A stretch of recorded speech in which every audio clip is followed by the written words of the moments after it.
Corresponde en esta clase analizar el tercero de los tres grandes ejes temáticos que, según hemos dicho, son aquellos núcleos, aquellos grandes temas en torno de los cuales se agrupa la doctrina moral de Santo Tomás, que es el acto moral.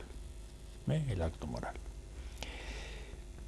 La consideración del acto moral comprende la parte más extensa de la moral. Es una parte muy compleja y muy extensa. Por lo tanto, vamos a ceñirnos nada más que algunos aspectos específicos y breves, aspectos centrales. Ustedes recordarán que cuando hablábamos de la ciencia moral en Santo Tomás, hicimos mención a un texto muy importante que es el proemio que Santo Tomás antepone al comentario de la Ética a Nicómaco de Aristóteles. Les voy a leer un pequeño párrafo de ese texto, porque es la mejor manera de introducirnos en la consideración del acto moral. Dice Santo Tomás en ese proemio: es propio de la filosofía moral considerar las acciones humanas según que están ordenadas entre sí y con respecto al fin.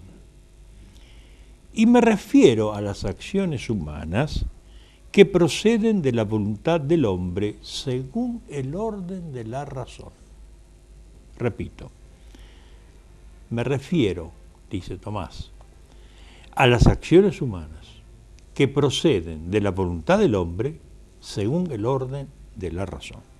En efecto, continúa el texto, si se encuentran en el hombre, si hallamos en el hombre, operaciones o acciones que no estén sometidas a la voluntad y a la razón, estas acciones no se dicen propiamente acciones humanas, sino acciones del hombre o acciones naturales, como es manifiesto, por ejemplo, en aquellos seres que están dotados de alma vegetativa. Las operaciones del alma vegetativa o del alma sensitiva no entran en absoluto bajo la consideración de la ciencia moral.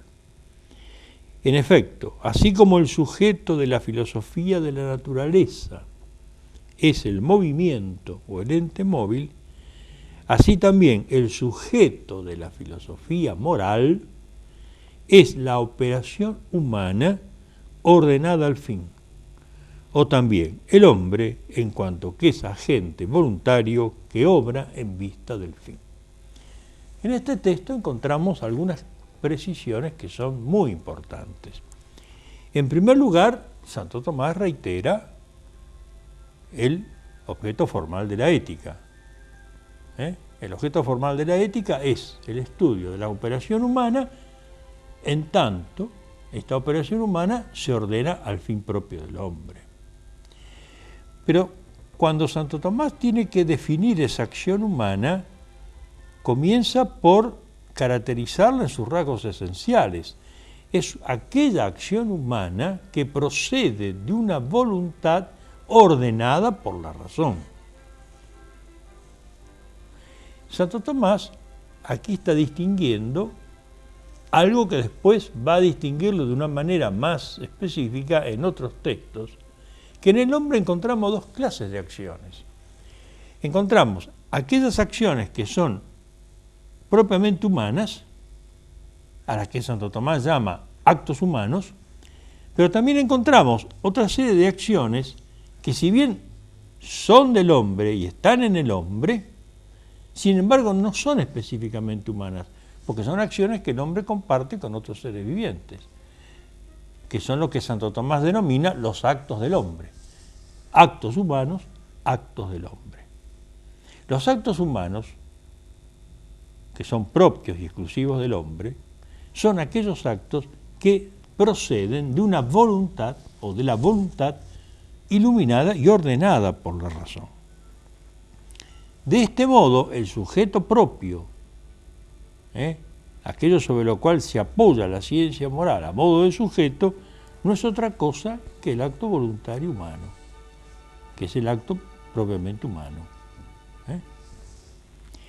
Ahora bien, corresponde en primer término entonces tratar de formular una definición formal del acto voluntario, que es el acto propiamente humano. Los otros actos que hay en el hombre, que no proceden de una voluntad ordenada por la razón, son acciones del hombre, pero no son actos humanos. Comer, caminar, respirar, son actos del hombre, pero no son actos humanos. Porque también hay otros seres que no son el hombre, que caminan, comen y respiran. Ahora, desear libre, voluntariamente, el bien universal, de acuerdo al orden de la razón, eso es lo específicamente humano. Por lo tanto, el acto voluntario, que es el sujeto de la ciencia moral, es el acto propiamente humano. Pasamos entonces a una definición del acto voluntario. El acto voluntario se puede definir del siguiente modo: es aquel acto que procede de un principio intrínseco con conocimiento del fin. Esta definición contiene dos términos. El primer término nos dice que el acto voluntario es aquel acto que procede de un principio intrínseco. ¿Cuál es este principio intrínseco? La voluntad, desde luego. No puede ser otro principio que la voluntad. Ahora, ¿por qué se subraya que procede de un principio intrínseco?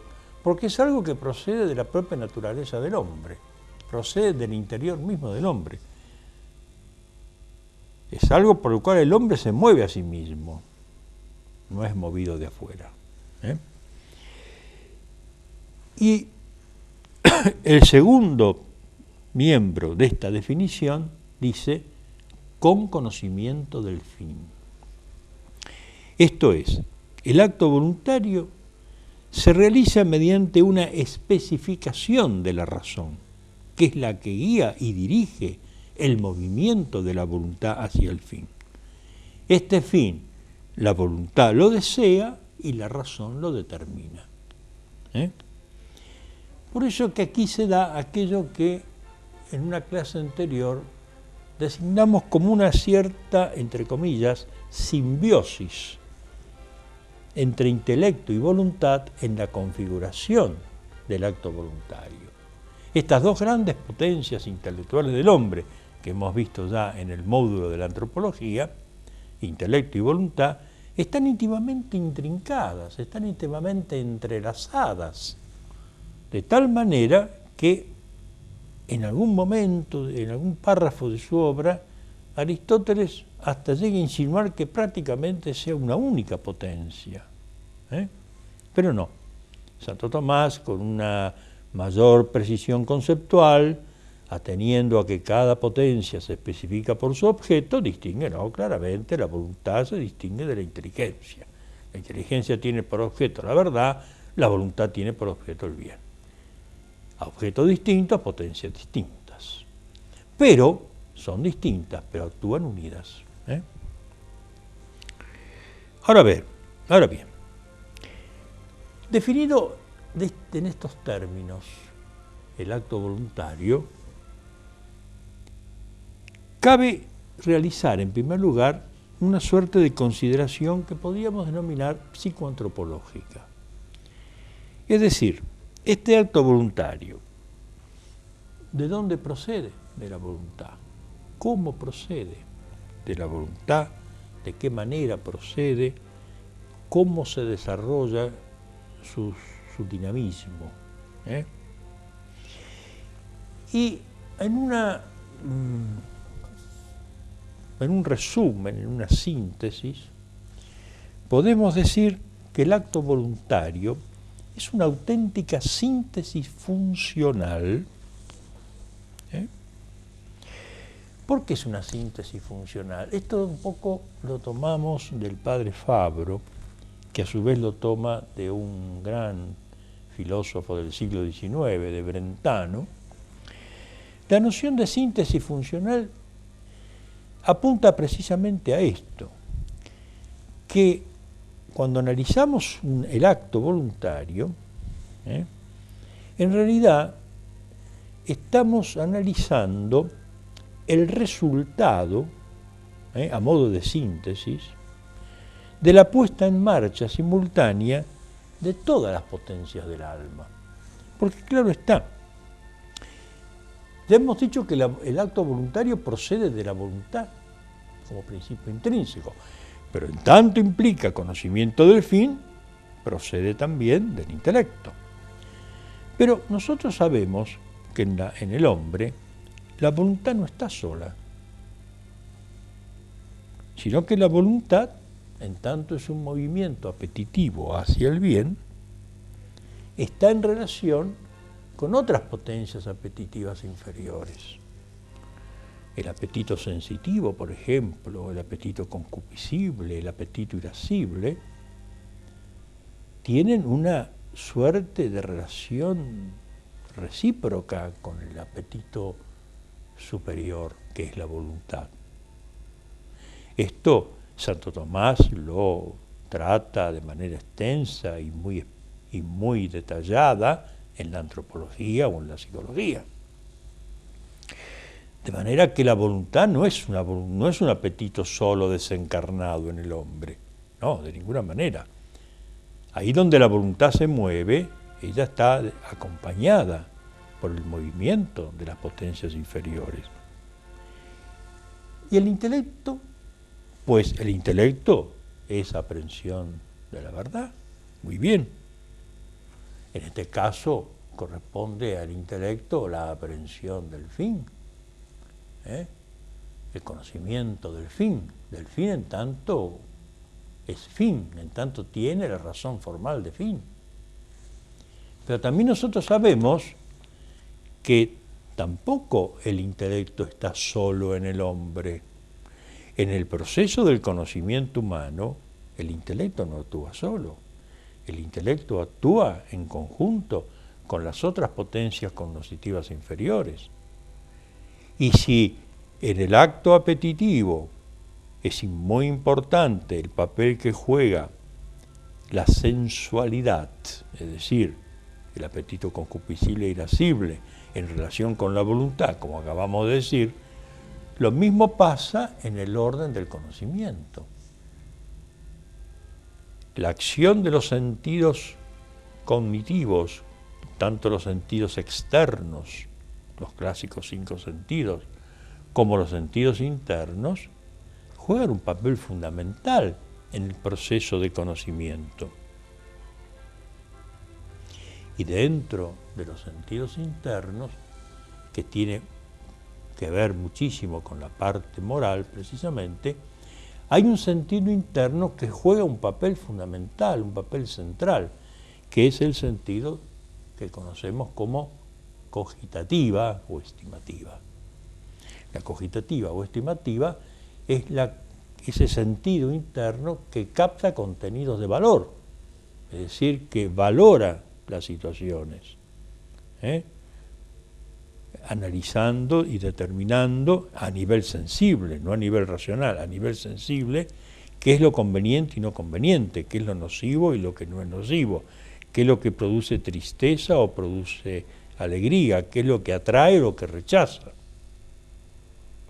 Pues bien, el rol de la cogitativa es fundamental en el acto de conocimiento que acompaña al movimiento de la voluntad en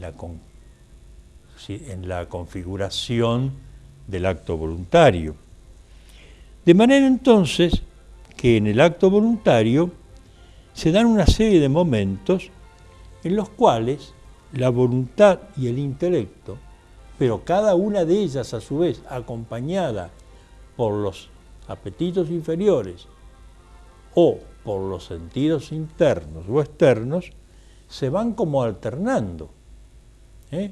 La voluntad y el intelecto, acompañadas a su vez por el apetito sensitivo, el apetito irascible y concupiscible, lo que se le conoce también como sensualidad, y el intelecto, tanto el intelecto especulativo como el intelecto práctico o razón práctica, acompañado por los sentidos, fundamentalmente por este sentido que es la cogitativa, van, digamos, entrelazando sus distintas acciones para configurar esta gran síntesis funcional que es el acto voluntario, en el cual encontramos, en primer lugar, el deseo del bien, luego la aprehensión del bien, luego la elección, el consejo, la deliberación, finalmente el imperio.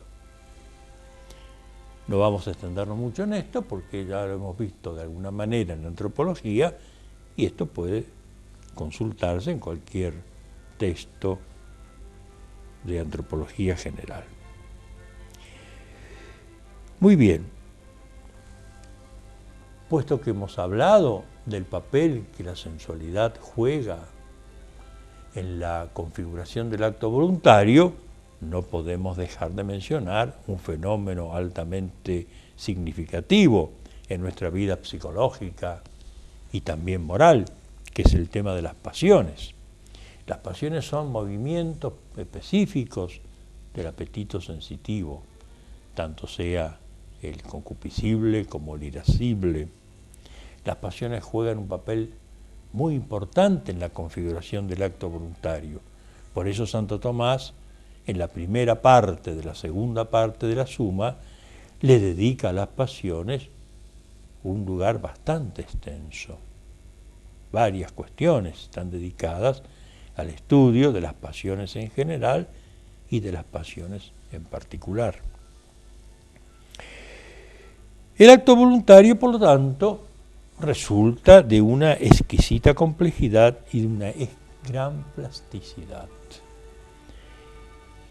Y todavía tenemos que tener en cuenta, para terminar de configurar esta realidad compleja, plástica, dinámica del acto voluntario, otros aspectos, los hábitos, por ejemplo. Uno de ellos es el hábito natural, innato, llamado sindéresis, por el cual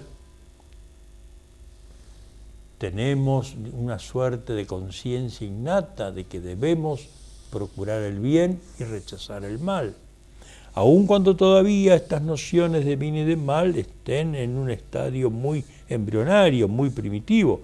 Tendrá que venir después el decurso de la razón práctica para ir especificando qué es el bien y el mal en cada circunstancia.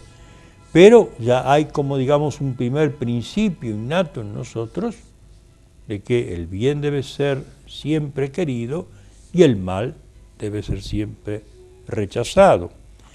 A este hábito natural, que se conoce también como el hábito de los primeros principios del obrar práctico, en paralelo con el hábito de los primeros principios del conocimiento especulativo, ¿no es cierto? A este hábito natural de la sindéresis se suman después los hábitos que la persona humana va adquiriendo en el curso del desarrollo de su existencia, que son las virtudes. Y quien dice virtudes dice también vicios. Por lo tanto, fíjense ustedes cómo de la consideración del acto voluntario como eje, como objeto central de la consideración de la ciencia moral, van, digamos así, surgiendo una serie de temas, cada uno de ellos que tiene una gran extensión. El tema de las pasiones, el tema de los hábitos, el tema de las virtudes, el tema de los vicios, las virtudes consideradas en su generalidad, las virtudes consideradas cada una en su especificidad, etc. Pero la consideración del acto voluntario no termina, ni mucho menos, en esta consideración puramente natural a la que estamos haciendo referencia. Recuerden que cuando hablamos en la primera de estas clases de aquellas claves que permiten de alguna manera entender en su esencia la moral tomista, decíamos que el fin último del hombre, que como hemos visto en la bienaventuranza, es un fin sobrenatural porque es Dios. Pero ese fin que el hombre naturalmente desea y al cual el hombre tiende y hacia el cual el hombre se pone en camino mediante todo esto que estamos ahora refiriendo, mediante este acto voluntario, con su voluntad, con su intelecto, con los sentidos que lo acompañan, con las pasiones, con el hábito natural de la sindéresis, con las virtudes, con todo lo que ustedes quieran, sin embargo no alcanza, porque ese fin sobrenatural que el hombre desea naturalmente, no lo alcanza sin la ayuda de Dios. Y por lo tanto ahora viene toda una serie de consideraciones que hacen ya a los principios extrínsecos del acto voluntario, que son fundamentalmente la ley y la gracia. Sin la ley divina, la ley natural, de la cual deriva la ley humana, sin la gracia, sin estos dos grandes principios extrínsecos, el hombre no podría alcanzar la plenitud de su bienaventuranza.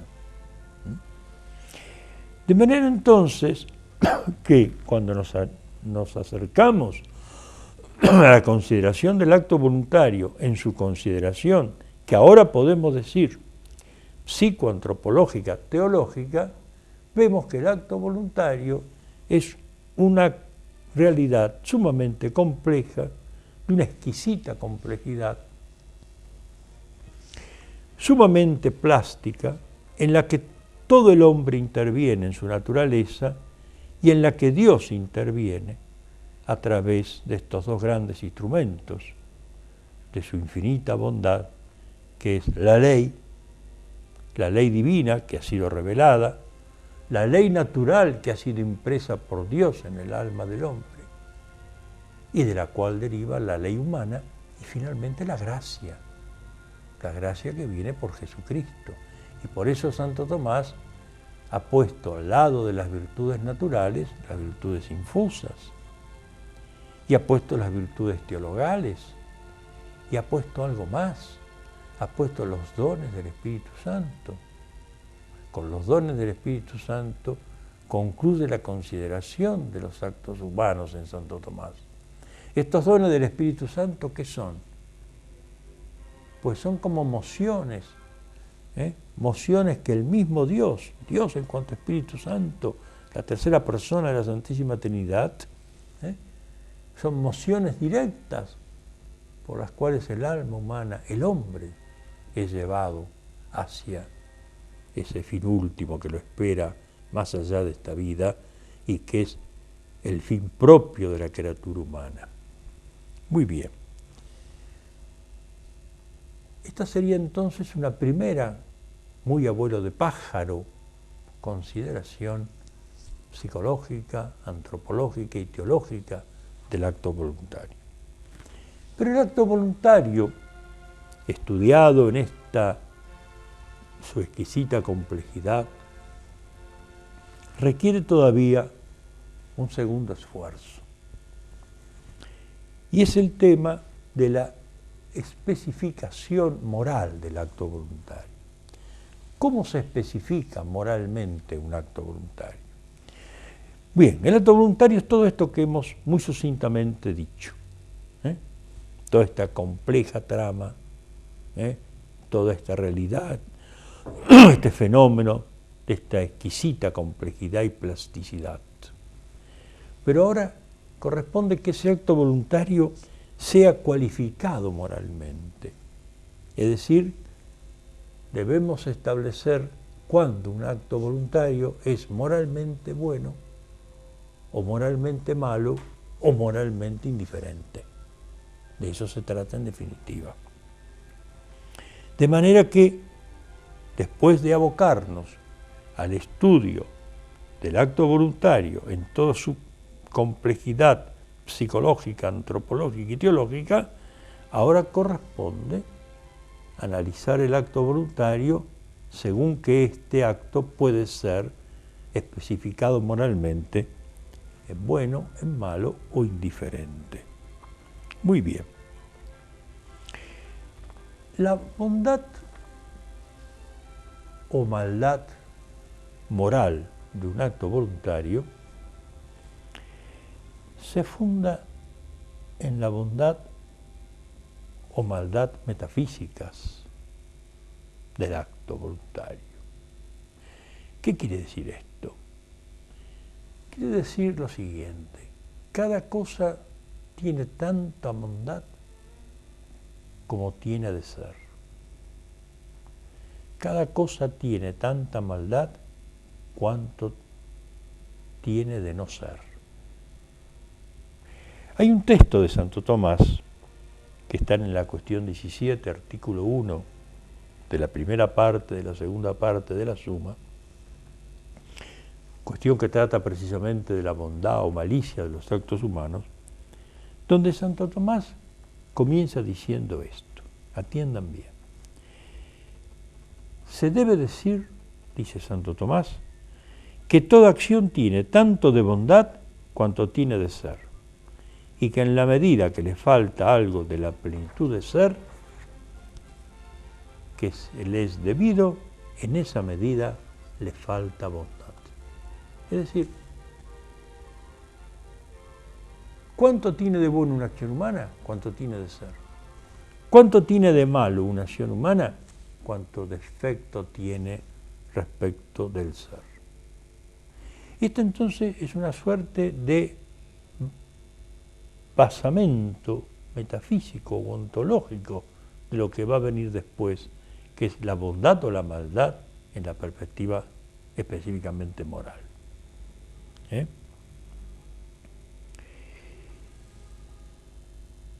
Cuanto tiene de ser una acción, es decir, cuanto se oriente hacia su fin, cuando esa acción vaya en pro de su objeto y de su fin, tendrá de bien, porque tendrá plenitud de ser. Cuanto se aparte de su fin y de su objeto, tendrá de malo. ¿Por qué? Porque tendrá un defecto en su ser.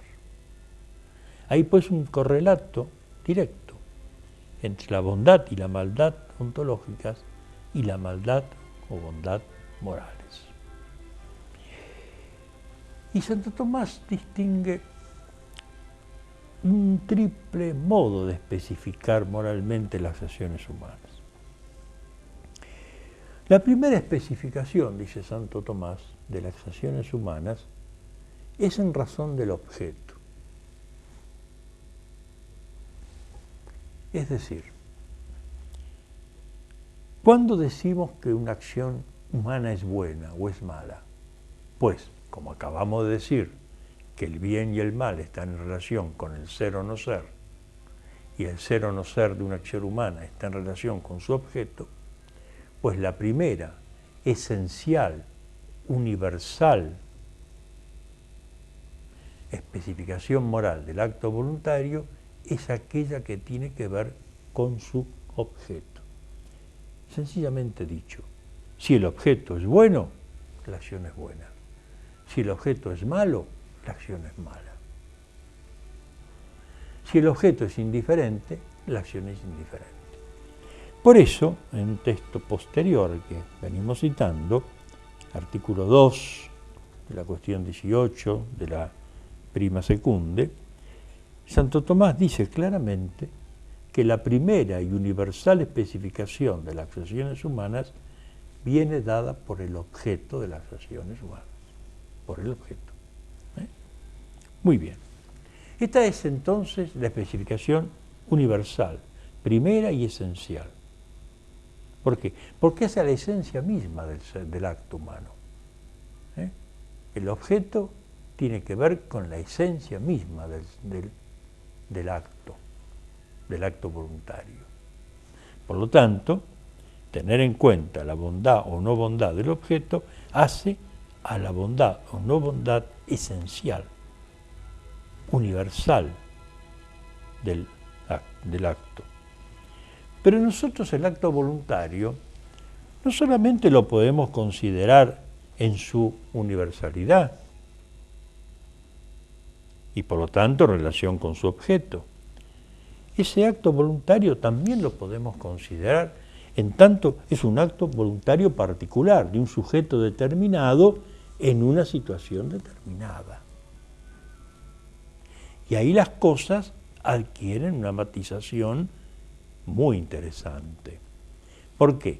Porque a esta primera, universal y esencial especificación moral que viene dada por su objeto, ahora se han de agregar otras dos especificaciones que hacen al acto considerado en su individualidad, no en universal, sino en cuanto es un acto concreto.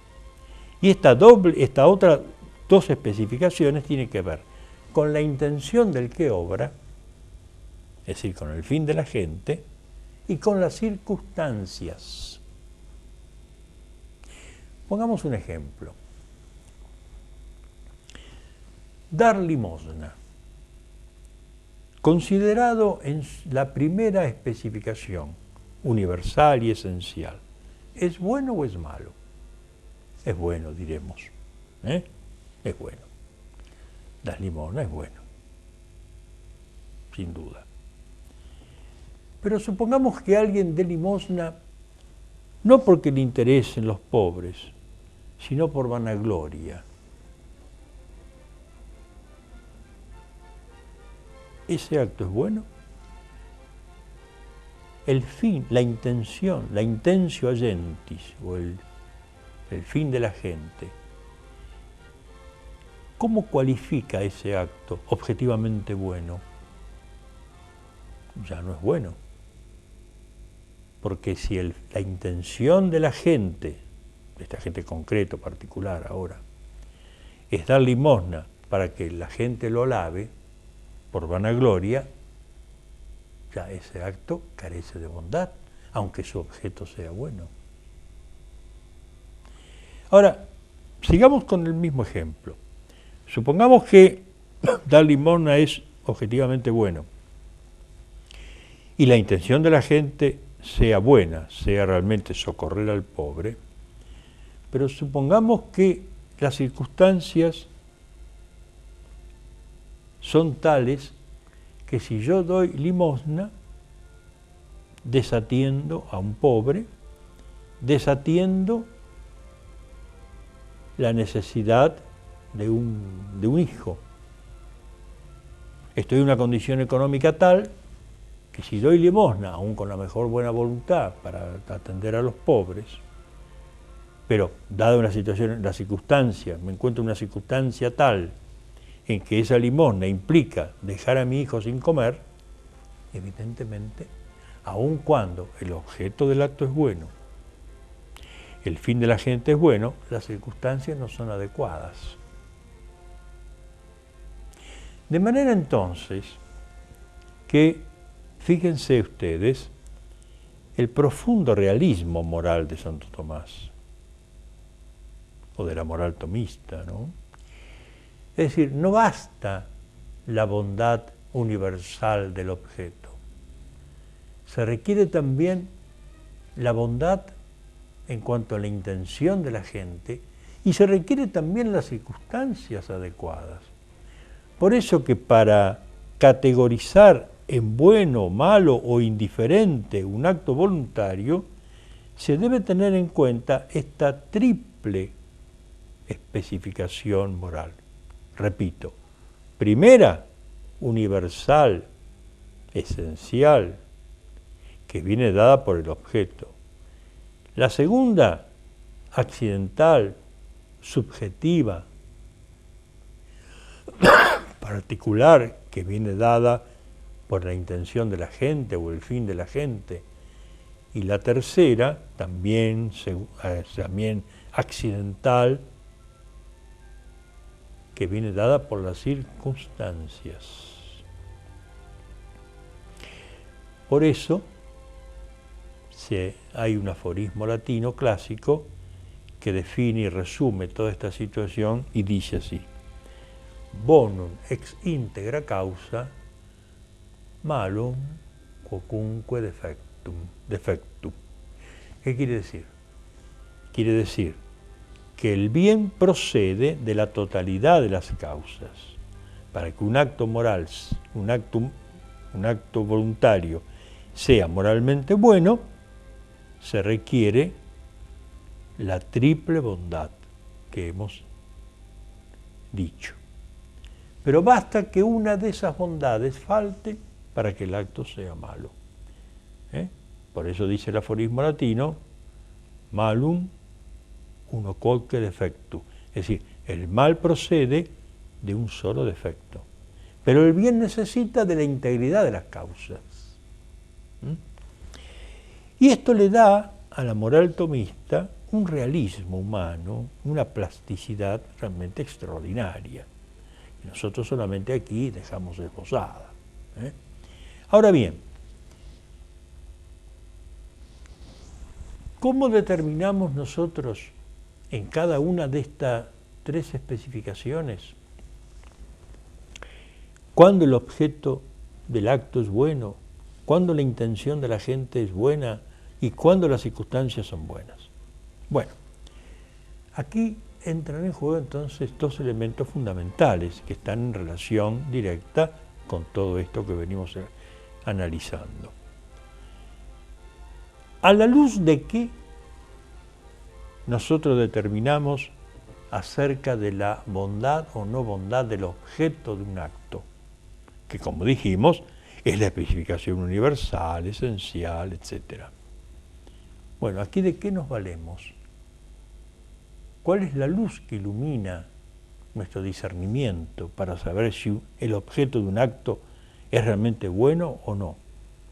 ¿Por qué acabamos en el ejemplo de decir, dar limosna es bueno? O podríamos decir, robar es malo. ¿Cuál es el parámetro que nos guía? La ley moral natural. Por eso la ley moral natural está en relación directa con esta primera especificación universal, esencial del acto voluntario. Es la ley natural moral que procede de la ley divina y que es el fundamento de las leyes humanas y que tiene que ver con ese hábito que decíamos antes, el hábito de la sindéresis. En realidad, el mismo hábito de la sindéresis de alguna manera es la misma ley natural. Es decir, una suerte de conciencia natural, de protoconciencia, una especie de postulado, digamos así, connatural, que nos hace ver dónde está el mal y dónde está el bien.